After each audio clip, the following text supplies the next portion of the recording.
সংবিধান সংশোধনে বিশেষ কমিটি গঠন প্রস্তাবে বিরোধী দল পুরোপুরি সম্মত নয়। জাতীয় সংসদ অধিবেশনের পঞ্চম কার্যদিবস শেষে সাংবাদিকদের সঙ্গে মতবিনিময় সভায় সংসদ সদস্য আক্তার হোসেন বলেন, সংশোধন নয়, সংবিধান সংস্কার পরিষদের জন্য কমিটি গঠিত হলে শর্ত সাপেক্ষে তাতে যোগ দিবে বিরোধী দল। সংশোধনীর আলাপে শুভঙ্করের ফাঁকি রয়েছে।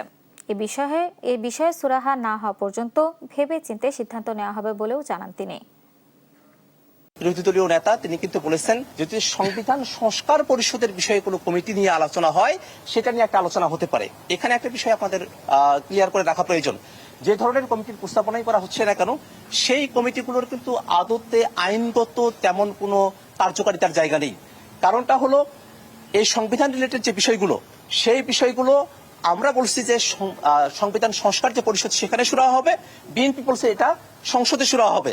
সেটা কিন্তু কোনো কমিটির মাধ্যমে শুরু হওয়ার মতো কোনো বিষয় এটা নয়।